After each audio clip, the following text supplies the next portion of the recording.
Thank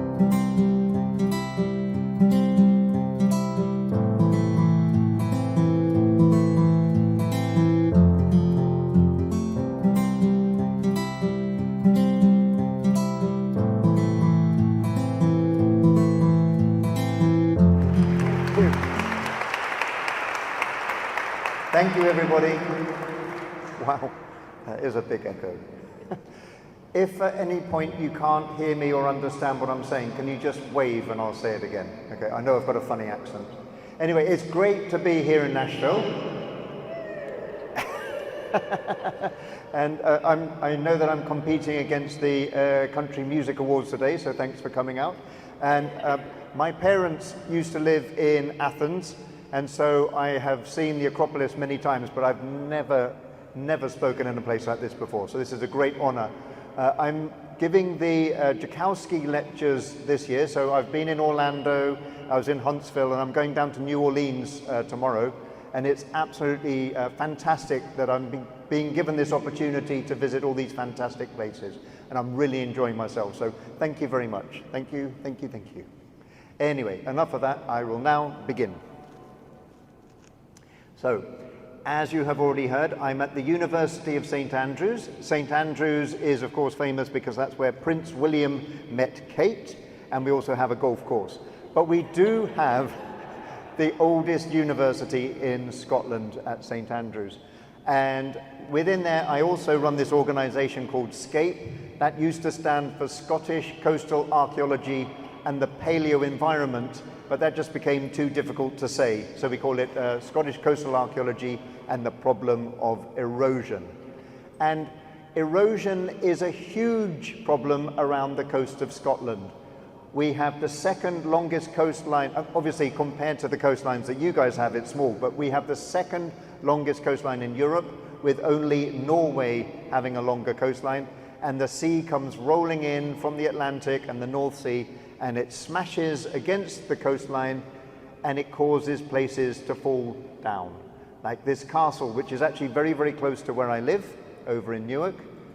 Sometimes it undermines the sediments from underneath the buildings, and here we see some remains from the Second World War, which have tumbled down, and there's my wife Joanna, who's at the back, taking photographs, just to prove to my mum that I was here. There's Joanna standing next to a Second World War pillbox. And here we see some remains. This is a prehistoric building. This is Neolithic. This is several thousand years old. And you can see there that the stones are still high up in the cliff, but eventually the sea will come in and will erode them. And this is another site where the sea has started to mix up all those stones and starting to wash them away. And at this site here, this is one that's had it. The sea has destroyed the site. This was an Iron Age village over on the Western Isles of Scotland. And here I'm working with a local group, and we're going through those stones trying to find remains. And you can see we found this old grinding stone. This is a quern stone, prehistoric quern stone. And here we see someone holding a walrus ivory toggle. And this is part of a mold for making bronze pins. And here we see a piece of whale bone that has had the center carved out of it, and that would have acted as the bottom of a door jamb over in a prehistoric house, again, several thousand years old. Anyway, I've already mentioned St. Andrews. St. Andrews is a very old town, and it's actually one of the places where photography was first invented, but unfortunately the people went around taking photographs of buildings, and the buildings haven't really changed very much. So, so this is the School of History. This is one of the buildings that I work in.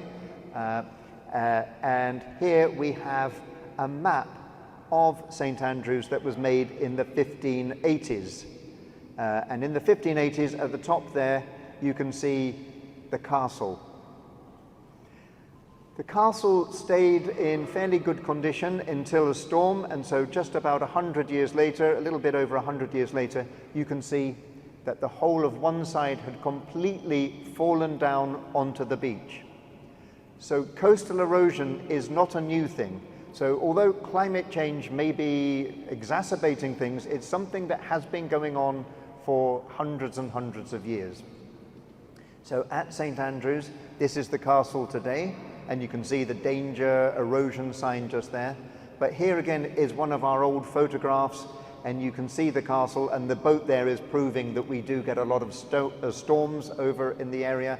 And here you can see another very, very early photograph taken in the 1840s of the castle. And can you see the strata of the rock coming down underneath the castle walls? This is a sandstone, it's very soft, it's easy to erode. But if we look at the view today, you can see that the sandstone has disappeared.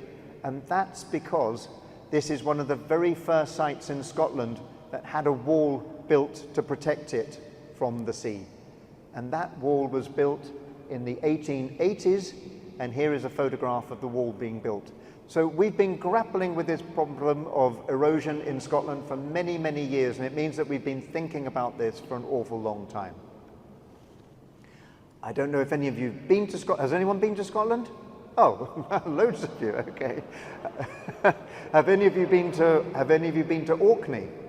Okay, so those of you who went to Orkney, I hope will recognize the site of Skara Brae, the Neolithic village. So this again is several thousand years old, and it was covered up in sand, and then in the 1850s there was a storm and the sand blew away and it uncovered some of the buildings. There was a small excavation, and then the sand came back again, and then it blew away again in the 1930s, and there was another excavation, and they uncovered many of these rooms where the people used to live.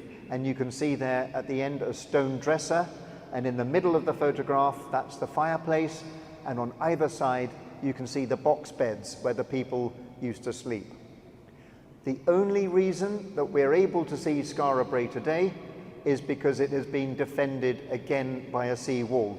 So any of you who went to Skara Brae, I hope you went down onto the beach and had a look, and this is a beautiful piece of 1930s engineering, but they put that in almost 100 years ago now in order to protect that site.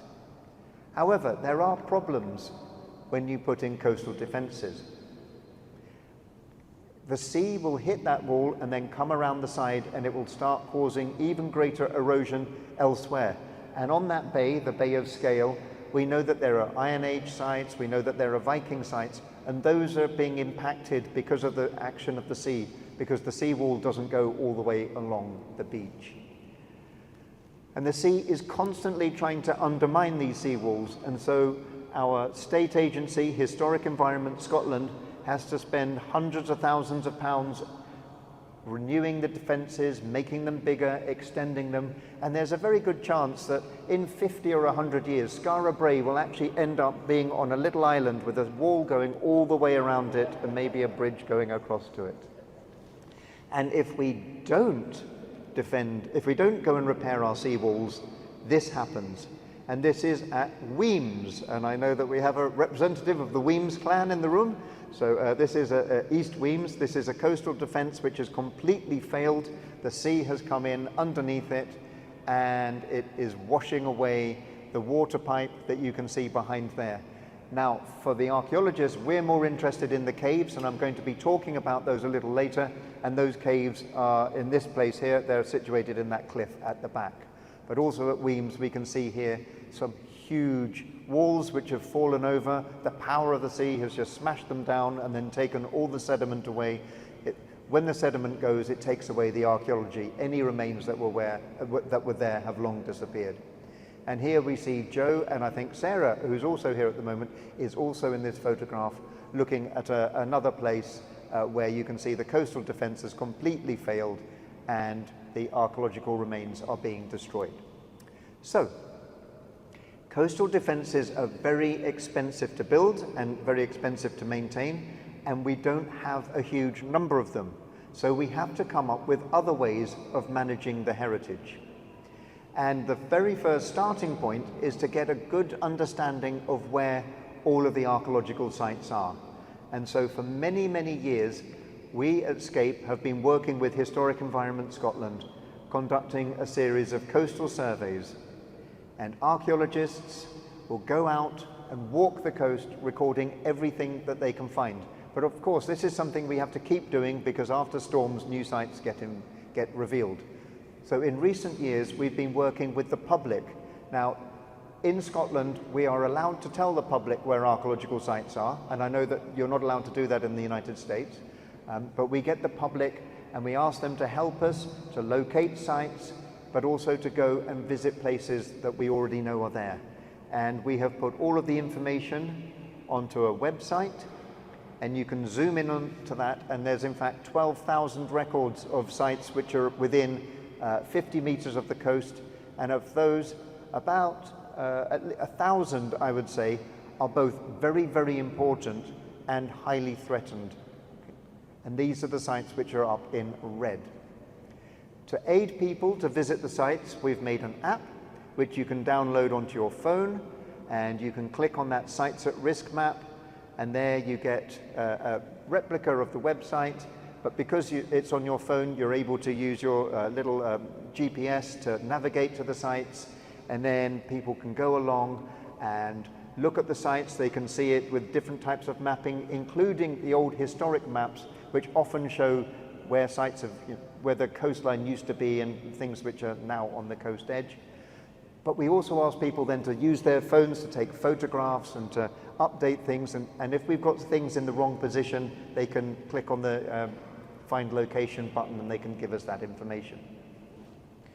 We don't expect people to be archaeologists, and so we run training courses, and we have people in the classroom to start with, and then we take them out onto sites and we get them to practice with the app, and then people are going out, and then we get the records back and we check through, we make sure people aren't telling us about the Loch Ness Monster or about UFOs and things like that. And once we've gone through the records, we publish them up on our website. And what we're doing really is replicating what Historic Environment Scotland does. So every single archaeological site in Scotland is available through the Canmore website, which you can just go onto. You can find out where anything is, and we have that subset of coastal records. So that is one difference between us and the United States. And another difference is that we have a right to roam. Okay? So people are allowed to walk anywhere, obviously not in people's gardens or houses, but we can walk along the coast and along the coast edge, and so people are able to get out onto sites without any danger. And also we don't have dangerous animals, and we don't have dangerous people with guns or anything like that. We don't have that sort of worry when we go onto sites. There's no snakes, there's no bears, there's no alligators or anything like that.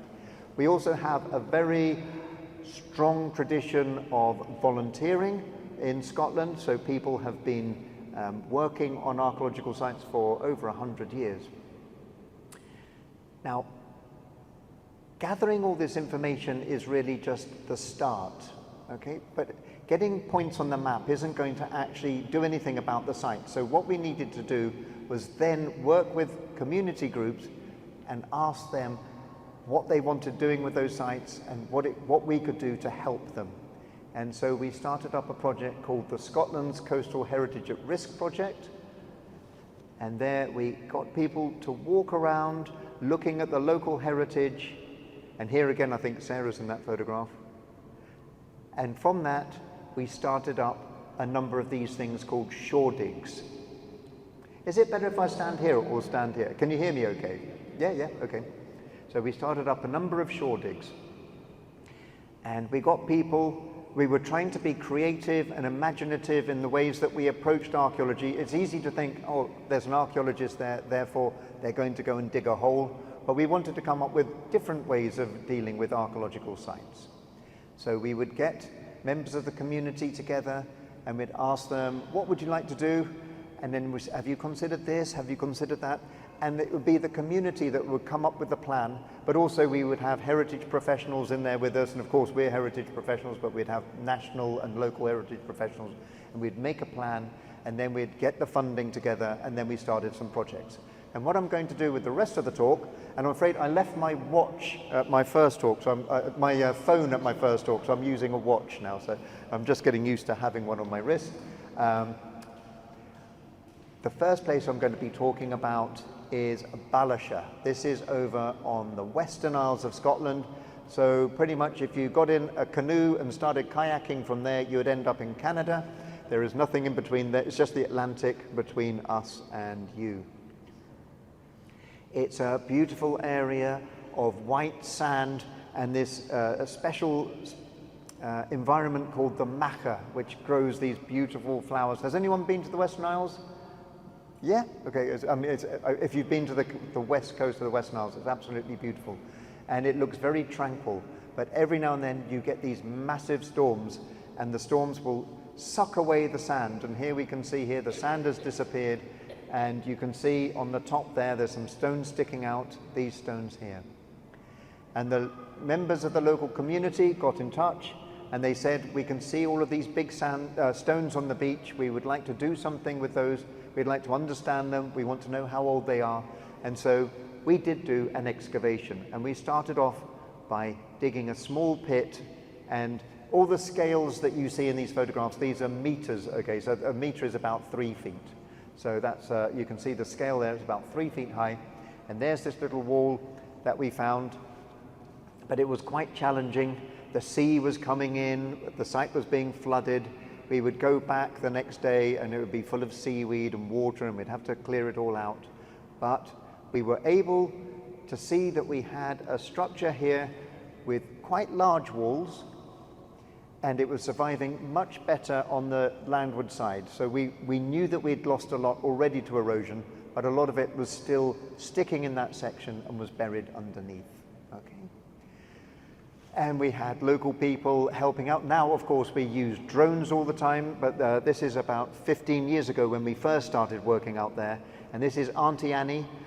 She's gone and put her camera on the end of her fishing rod, and she's taking all the photographs of the site. And we've ended up making these beautiful photographs of the site here. And you can see we have half of a circle, and the other half is buried underneath the land. And you can see that there's these little walls going in. So what you have to imagine is a circle with spokes coming in. So it looks a bit like a wagon wheel. And this is imaginatively called a wheelhouse. And this is an Iron Age style structure, and it's very typical in the west and the north of Scotland.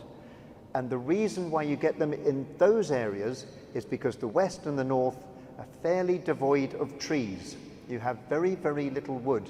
As you'll know, if you've been to Orkney or Shetland or the Western Isles, very few trees. So by having these little short walls, you can build up, and the stones get wider and wider as you go up, and you end up making these cells, and you can have a whole series of cells going around. So you end up with a donut-shaped building with a number of little rooms coming off it. And there we see one of those in the middle. It means that you have a small area in the middle to roof over, which you can do with driftwood, which might have come in from America, or with pieces of whalebone that you find on the beach. And once you get that roof over as well, because you can see there's no windows in this structure, and in fact it was actually fairly subterranean, once you get that roof on as well, you get this fairly dark and smoky building, and you can see the fire, the smoke hasn't really got anywhere to go. So, and this is a reconstruction, this is a replica over in the Western Isles of one of these Iron Age houses, and you can see the smoke there. And you can see they still have the sandy floor, and there is a doorway, obviously, and if the wind is blowing from the wrong direction, the sand will start to blow around. So not only have you got the smoke, you've got the sand as well. And so to try and damp that down, they're burning peat. They're burning peat, which is a kind of mud, and they put the peat down on the sand, and by mixing it with the sand, it makes a more compact floor. And during the excavation, can you see there the lines, the brown lines going across, and then the very grey line? That's where some sand has blown in at some point, and then they've just gone, they haven't bothered to clear it out, they've just gone and put some more peat down, and they're getting that peat from the fireplaces or the hearths. So this is an Iron Age hearth, but they kept renewing the hearths, partly because every time they brought the peat out, they're actually making their floor go up. So the inside of their building is getting higher and higher. So you have a number of fireplaces on top of each other. And one of the later ones that we found is very interesting. Now, the Iron Age in Scotland wasn't interrupted by the Romans, so people were able to carry on in their Iron Age way of life right up until about the 800s, which is when it was interrupted by the Vikings. So the Western Isles are very close to Ireland, and there would have been a lot of contact between the Irish and the people in the Western Isles. And we found this amazing fireplace here. It is made out of clay, and somebody has taken their fingers and they've gone and inscribed a cross using 3 fingers coming down like this. Now, we don't know whether that's just a pattern or whether that is an indication that these were early Christians who had come over and were staying on that island, because this would be one of the first places the Irish would come to. This is the west coast of the Western Isles. The fire would have had peat. I'm not going to use that word again. The fire would have had mud, that burning mud stuff, placed on top of it, which would have heated up the clay and would have retained the heat. So it would be, once you then brush away the embers, you could then place, let's say, a bannock or a sort of cake, a piece of bread, directly on that to cook. So it could be that they were making, as well, pieces of bread with a cross shape in it, like a hot cross bun could have been made on a fireplace like this. And we know that these things retained the heat because we took the clay surface off, and underneath we found all of these white quartz pebbles, and the quartz pebbles were the things that were retaining the heat and then transmitting it up through the clay. We were able to get dates both underneath the wheelhouse wall and by the side and from over the top, and we're actually dating grains of sand. We're using a technique called optically stimulated luminescence here. So we didn't need to use radiocarbon.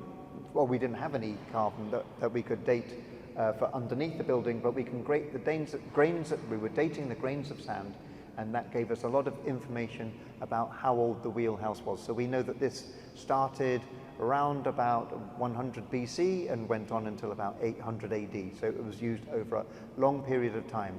But in that period, there was some rebuilds, part of it collapsed at one point, and there was all sorts of other things going on. Now, as I said, the maca is a special environment, and it is a shell sand, which means it's very alkali. So it's not acidic, and it means that the bone preservation is very good.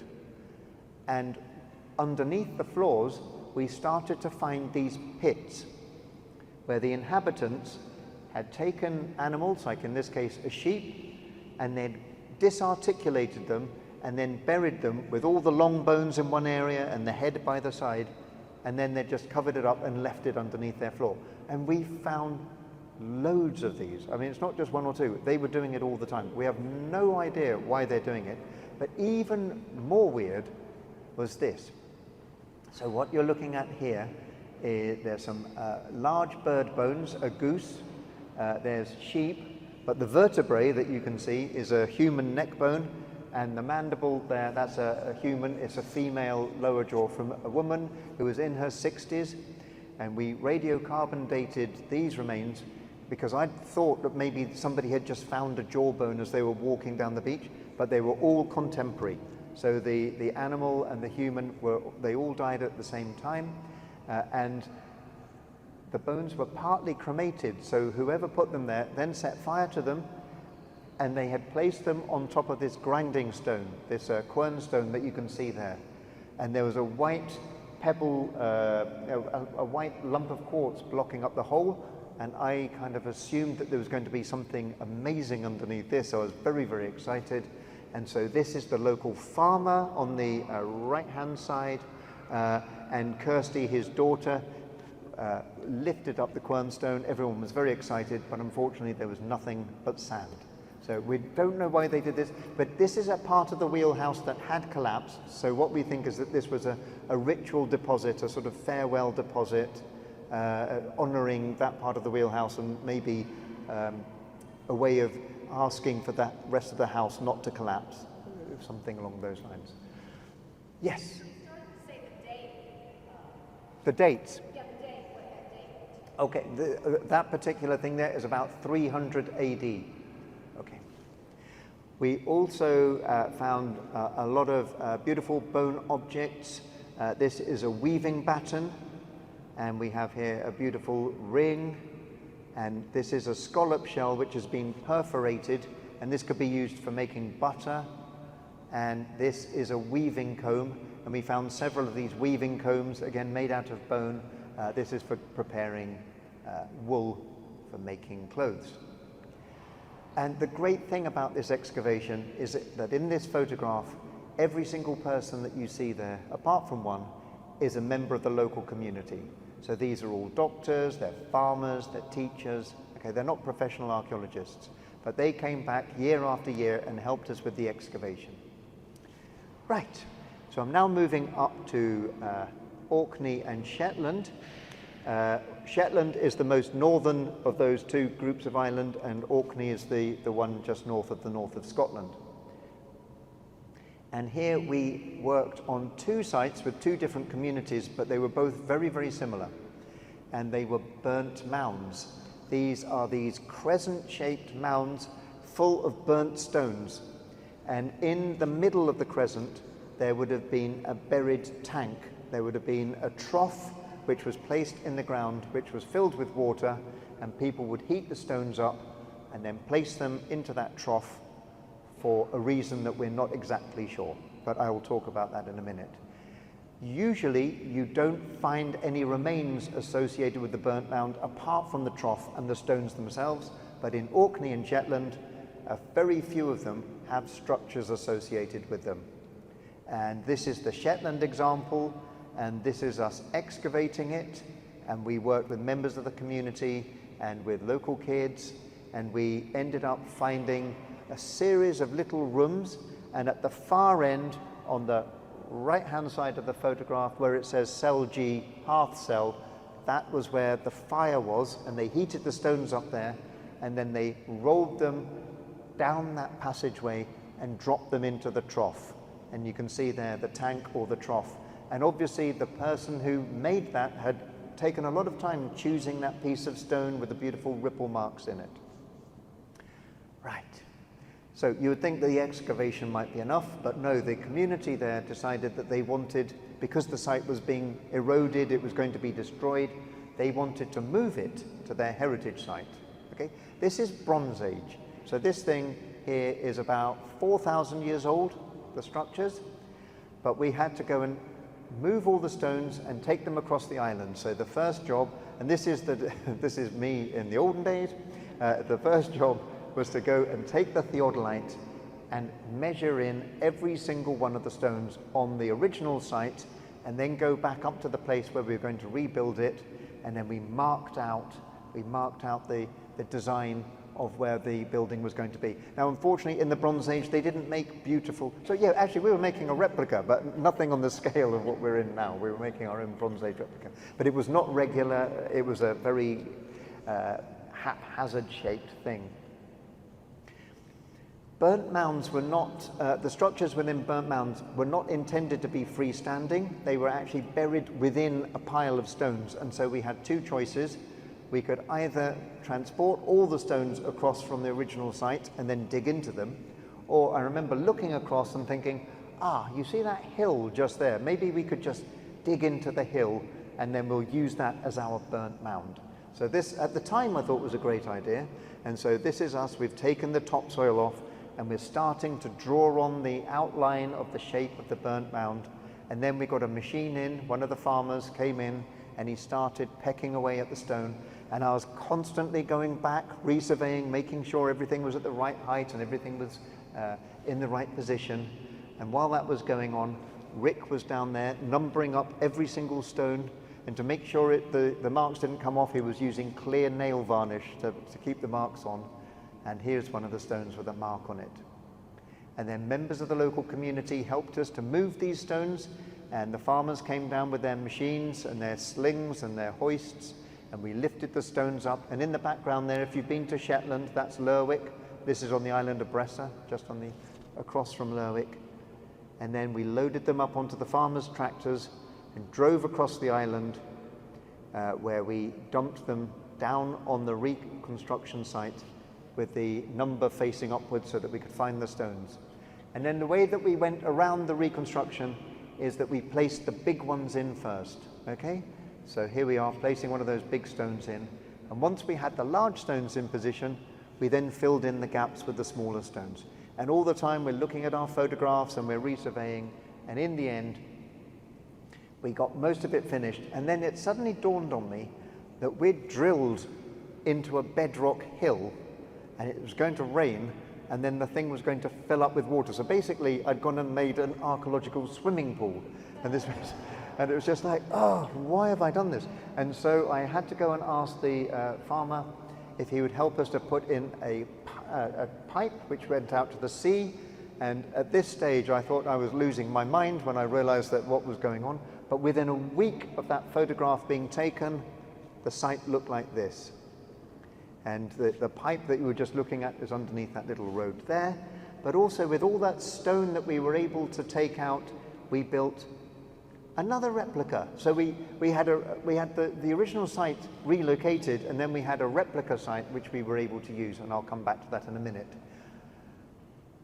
As soon as we'd finished that project, the community down in Orkney on a neighboring island said that they had found a very similar structure. It had been revealed in a storm, and there's some archaeologists. They'd spent 3 days after the storm and they'd uncovered this site. They said, yep, it looks like another burnt mound.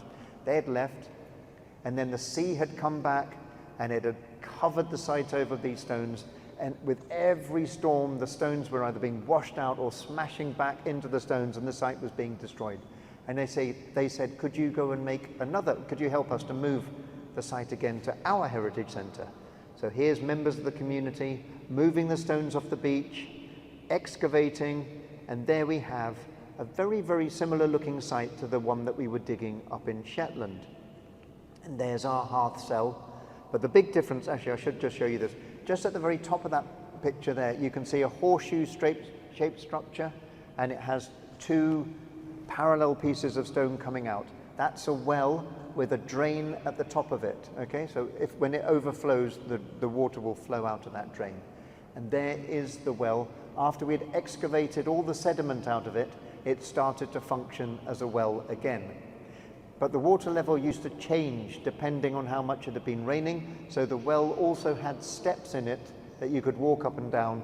And so there's me down the well during the process of excavation.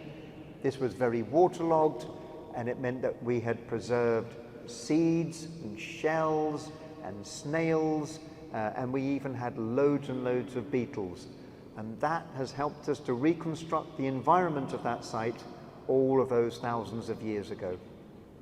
So again, as we've already seen, we went through the same process, marking the stones, lifting them, putting them onto tractors, going across to the replica site. But I'd learnt my lesson here this time. I didn't drill into the ground again. And so this time we were building up. But as we were taking the base out, so in that photograph there, the machine is just digging a hole in order to put that tank in, and back on site while that was going on, just as we were taking the base of the original tank out, we were thinking, this stone is enormous. It's much bigger than they needed to put in order to have the trough. As we lifted it, we found underneath another well. And here it is being excavated, and there we have a picture of our other well, which was earlier than the Bronze Age structure, and we have our Bronze Age well next to it. And here we have the dates. So we were able to date the soil that was covering that other well, the lower well, and you can see that it was Neolithic. So it had gone out of use in the Neolithic. So this is a Neolithic well who the Bronze Age people have seen, they've decided they don't want it anymore, and they've gone and put their own structure on top of it. They haven't reused it, they've just buried it. So maybe this is a way of continuing some form of worship or some form of respect to what was going on before. Here we have our reconstruction site, and here we have it a few weeks later with members of the community coming out and admiring the handiwork to which they had all contributed. This was their idea, and they've taken the site into stewardship. They look after it. They helped us with the interpretation panels, and there is an interpretation panel there on the site. But also within the Heritage Centre, there's also displays all about all of the other eroding sites that you get on the island of Sandy. And if you ever have a chance of going back to Orkney again, go to Sandy, because there are some amazing eroding archaeological sites there. And if you want to see how we did this, you can go and watch a video on our Vimeo or on our YouTube channels. Going back up to Shetland very quickly, as I said, we made that replica, and we've been using that to do experiments to try to understand what burnt mounds were all about. So obviously the first thing you do is you heat up the stones and then you put them in the water, and we've been trying to work out, can you make the water boil? And yes, you can, and we've been testing that both with scientific techniques and also by getting children to plunge their arms in and see if, no, we haven't really been. And we've been trying to work out why people have been, what they were doing. So we've done experiments with cooking food, we've done experiments with preparing fleeces, with boat building, saunas, sweat lodges, all of this sort of thing. And somebody has actually done a whole PhD using that replica site and trying to work out the mystery of the burnt mounds. And this is a photograph of one of the open days. Staying up in Shetland, and what I'm doing here is like, this is not chronological at all. I'm just going around the country in a sort of clockwise for no apparent reason. But here I'm going to talk about another type of site, and this is the broch. Has anyone seen a broch? Yeah, great, okay. So a broch is an Iron Age tower, and you have to say broch with a, rather than a broch. Okay, a broch is an Iron Age tower. They are massive. This is the best, well, this is over in the West Isles, and this is up in Shetland. This is the best preserved one. This is Musa, and you can see the people by the side of it. It gives you an idea of how big these things are. There is no cement, there is no mortar, there is nothing binding those stones together. It's completely dry stone. But in order to get a height like that, you have to have two walls. You have an inner wall and an outer wall, and then you have these stones coming across that hold the two walls together. There are no windows, there's a single door, and most people think that these were defensive structures. Now obviously some people think they may have just been monumental structures, saying, hey, I've got a broch, I'm really important. But it's a lot of work to go to, and we know that there were problems with, the Romans did sort of come round every now and then in their boats, and certainly later we know that the people were coming over from Scandinavia. Here is a drawing of the Broch of Musa, and you can see, well, hopefully you can see, it is 40 feet high. And because we have these two walls, we get these passageways in between, which we call intermural passageways, or between the wall passageways, and people could use this for storage, they could sleep in there, and there were also staircases which allowed you to go further and further up. And at the entrance, which is on the left-hand side there, you had these guard cells. So anybody walking in had to walk down about a 15-foot thick passageway with these two guard cells on either side. And then above you, there was a low roof, and there was flat stones above it. There was another room above you, and there were gaps in between the stones. And there'd be people standing up there, and you have to imagine they were probably poking you in the head with spears, and the people on the side were poking on the side with spears. So it was quite a good defensive structure. Yeah? Do we have an idea about how long it took them to build one of these structures? And also, who built them? Okay. I don't know how long it would have taken to build them. There was, people have done reconstructions, but whenever we make reconstruction brochs now, we use modern machines and things like that. So all I can say is it would have taken a lot of people, a lot of time. And it shows that there is a good power structure. You've got somebody who is in charge, who is able to get a large group of people working together to make a site like this. And the people who made them, the brochs are only found on the west coast. They're only found by the coast. You never find them inland at all. They're always coastal, always looking out onto the sea. And you get them along the west coast, on the West Isles and the west coast of Scotland, Orkney, Shetland, and then they come round a little bit, but they don't extend too far south down the east coast. And there is an idea that The most similar structures to this are actually found over in the Spain-Portugal area, and it could be that the people came up from there, or at least the ideas for this. But what we need to do is think of these as the forerunner of the Scottish tower house or the Scottish castle. Okay? That's okay. So we think, or we thought we knew where all the brocks were because they're quite obvious, and they're quite big things. However, there was a storm, and when you have a storm, you always end up with something like this, a big jumble of stones, and it's difficult to know what this is. This could be anything. This could be Neolithic, it could be Bronze Age, it could be Iron Age, it could be Viking, or it could be something which was built 100 years ago. And you don't know until you've actually gone in there and cleaned it up and got some dating evidence, which could be from the finds or it could be scientific dating. And so the community again got in touch with us, and here we have them cleaning up the section, and they were helping us to draw and record and photograph everything. And there we see it after things have been cleaned up to a certain extent. And this is my colleague Ellie, and you can see her looking rather wistfully down at this hole just here. And when we cleaned that up, lo and behold, and this was in the same year that we'd found the Bronze Age well and the Neolithic well, we found an Iron Age well. So the brocks are Iron Age. They're a little bit earlier than the wheelhouses, but they date from around about that period. And there's an Iron Age well with the steps going down, and there's Ellie down the well. Okay. Again, we used this optically stimulated luminescence technique, so we were able to date the building of the broch, and there we are taking some background readings for that dating technique. And here we can see an interpretation.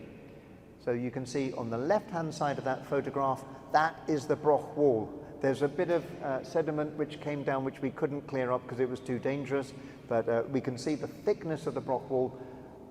But then you can see later the broch had collapsed and then they'd inserted a wheelhouse inside it, and that's a fairly typical thing to do. The brochs come first, and then the stones all fall down, so they use some of that and they build a smaller wheelhouse inside of the shell of the broch. And you can see in that photograph, in that drawing there, the well as well, the position of the well. And to give you an idea of what the site may have looked at, there is a superimposed picture of the Broch of Musa on top of our site. So that's how impressive it would have been before it all fell down and got washed away. Okay, now I'm zooming over to Brora, and now we're on the east coast of Scotland. And again, we had one of these enigmatic walls, which were, I remember going to see that, I remember thinking, that looks quite stable, and then about 2 weeks later that happened and it fell down.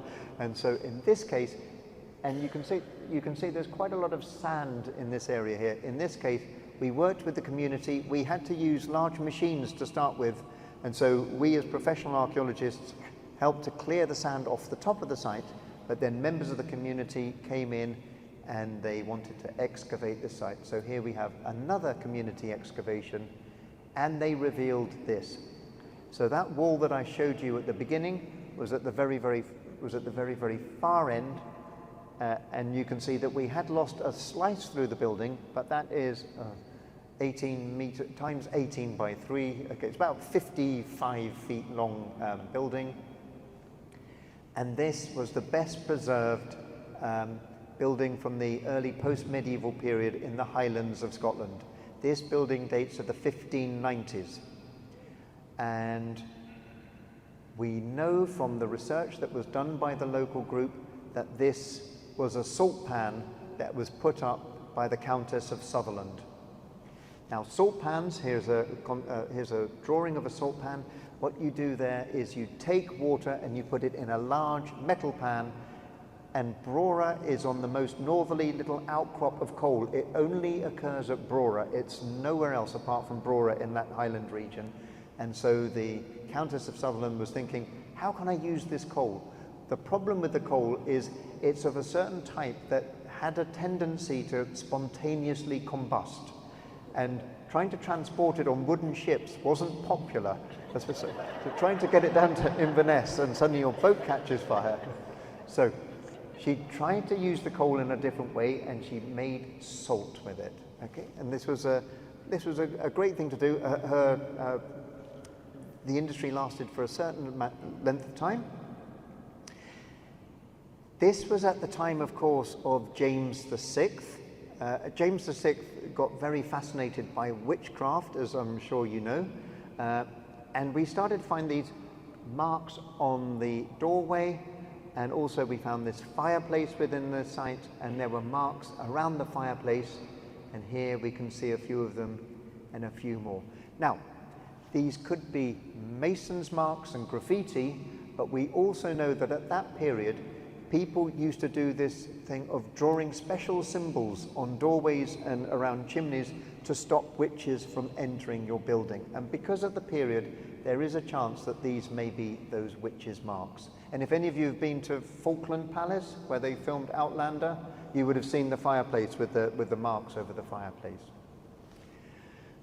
The industry died out, and then it was revived again in the 18th century, in the mid-1700s.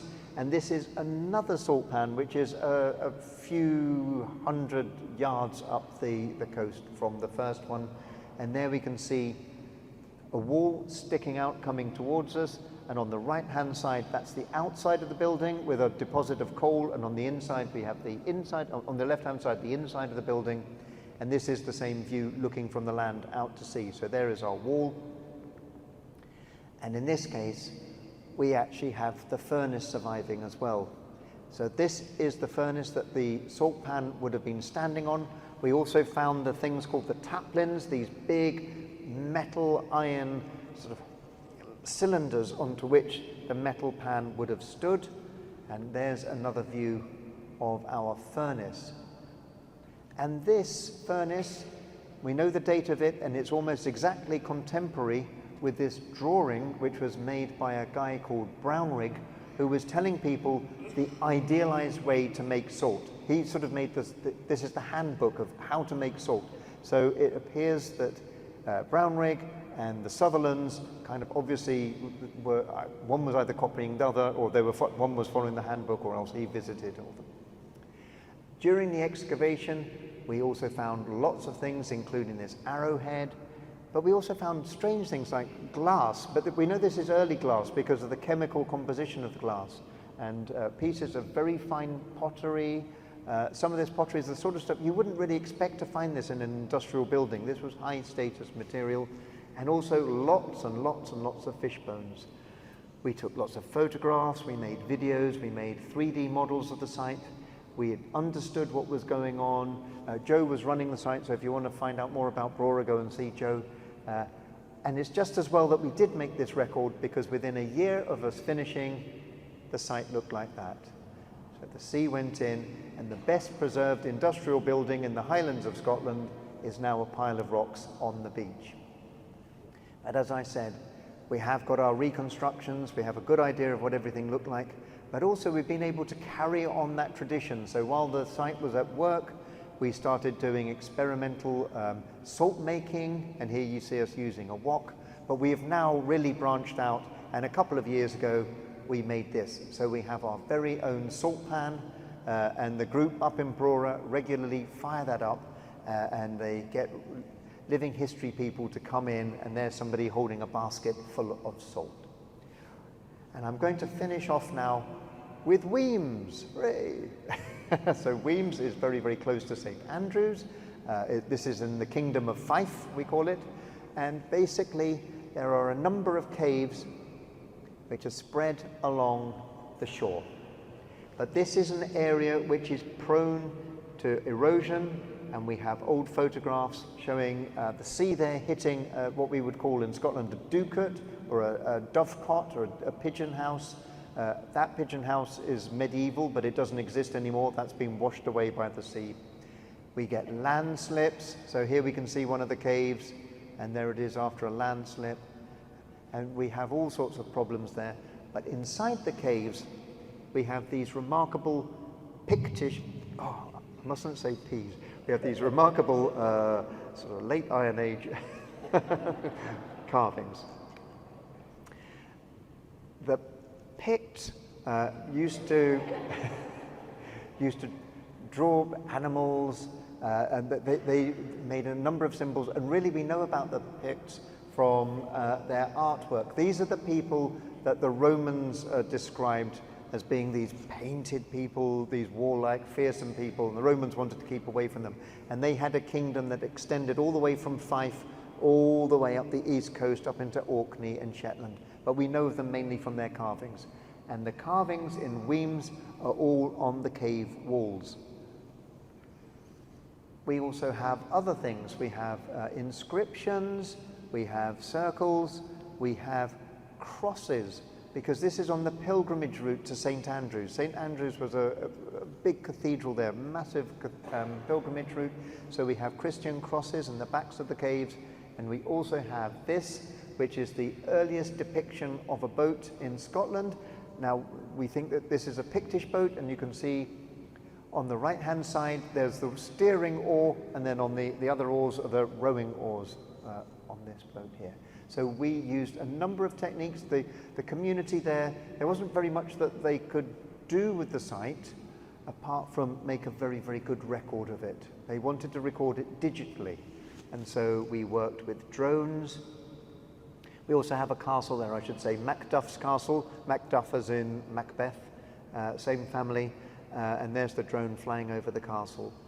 And we took all of these photographs, which we then stitched together to make a 3D model, and that's about over a half-mile stretch of coastline there, which we made a 3D model of, and you can see there it is with the color put back in.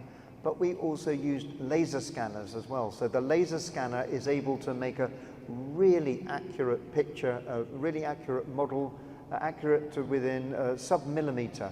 So we're able to get all the little crevices and cracks, and here is a laser scan, and you can see up there in the top right-hand corner one of the Pictish carvings, and that's meant to be Thor and his goat, although that is actually quite controversial, and it's more likely to be an Iron Age god. The great thing about laser scans is that you have this very high-resolution model of the caves and of the edge of the coast, and it means that you can start slicing it up and you can start showing how the caves relate to the structures above. So there was this worry that Macduff's castle was going to collapse into the cave beneath it, and then as a management solution there was this idea of filling the cave up with wet sand to try and stabilize the castle, but we were able to show that the castle wasn't actually on top of the cave. We also use this technique. Has anyone heard of reflectance transformation imaging, or RTI? Yeah, okay. In this technique, the camera remains steady and the team go around and they change the light source, and then you take a series of photographs with the light shining in a different direction each time, and you go around as if you're looking at the face of a clock. So let's say I wanted to photograph the microphone, I go bing, bing, bing, bing, bing, bing, bing, like that. So each time I do that, anything that's engraved, the shadow will be different because the light's coming from a different area. So here we see members of the community doing the RTI, or the reflectance transformation imaging. It's a great technique. It was invented in America. It's open source, so if anyone's interested in doing this, go to the CHI website and you'll be able to download the software and you can do it yourself. So if anyone's got a project where you want to go and photograph engravings or anything like that, gravestones, anything like that, this is a great technique.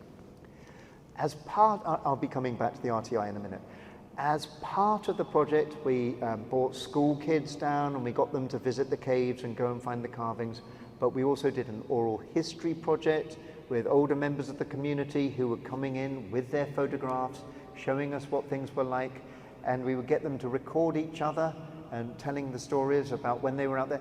This is a mining area, this is a mining village, but when they were all children, the coal miners weren't allowed to take coal from the coal mine, and they couldn't afford it, but everyone used to cook on coal, so the kids used to have to go down in the morning, and the coal, lots of coal used to get washed up onto the beach, especially in a couple of places, and the kids would all go down and collect the coal before they went to school and give it to their mums and dads.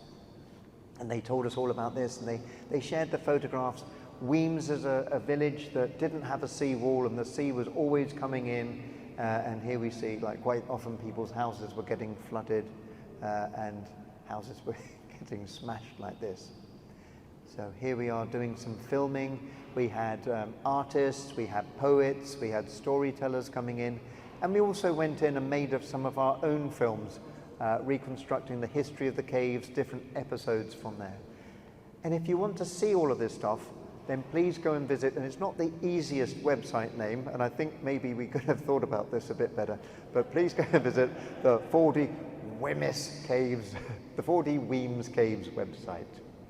And if you go in there, you can go up to any one of those little orange dots that you see there, click on it, and it will take you into a cave, and then you can sort of click around, and then you can select one of those carvings, and it will bring up the RTI. And as you move your mouse around, it's as if you're shining a virtual torch. And it's so you can explore the engraving, the carving yourself with your torch. And also you can then click and you can see how these things were depicted in the past. So people have done rubbings of them in the past, and people have done drawings of them in the past as well. And you can go and visit and see the films that we made as well from that website. So that's a great thing. So I'm going to finish there, but what I'd like to finish by saying is it's not all doom and gloom. I mean, it's easy to think coastal erosion. So when I started up, it's just like, oh no, everything's falling into the sea. And it's very easy to get into this position of thinking, what can we do about these sites? They're being destroyed, they're being washed away. But I think if we work with communities and we work together, we can come up with these imaginative ways of trying to save something. Whether it's just by taking a film, or whether it's by sort of going out and getting TV companies to come and work with us, or whether it's by working with the schools and getting them to go and make films, or to go out and do surveying, or by even just getting people to come out and visit the sites and get to understand what's out there. People get an interest in the history, and then that helps us to all work together. And so we've been working in the past with artists. Here we see some artists who are drawing the archaeologists while they're at work, and then they put their work out on exhibition, and so more and more people heard of it through their artwork. But also the word gets out there. So I'm going to finish with a couple of photographs. Here, this is our culture minister for the Scottish government visiting the Weems Caves, and she set up a task force after hearing about the work of the community there, and that's really helped to keep a lot of the impetus going over at Weems. And here, this is our environment minister, and here he'd invited us to the Scottish Parliament with another one of the groups at a project I haven't even spoken about today, and here we are talking to the Scottish Parliament. And it also gives us a chance to work with all of our friends and colleagues all around the place. And I'm going to finish off by giving a quick plug to anybody who happens to be going to Cape Canaveral in December, because if you are, then Sarah at the back there is having her Tidally United conference. So in Florida, they have been running a project where they've been doing very, very similar things to what we've been doing in Scotland. And if you would like to go to that conference or learn more about it, or indeed if you want to go and speak at that conference, then here we have the information about it. So, thank you very much for your attention, and thank you for having me.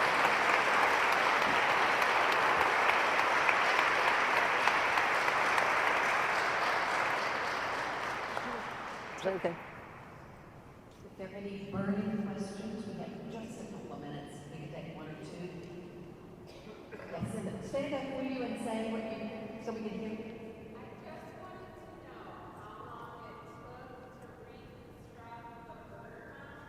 Okay. Oh, okay. So the numbering of the rocks doesn't, that, I didn't do that. Rick had to do that. That took him about a week. But the actual from start to finish, it was between 6 to 8 weeks in both cases. So it's not a huge, once you start going, because we've got everybody involved, we've got the community in there, the machines and all the rest of it, 6 to 8 weeks. And that site was then saved for the future.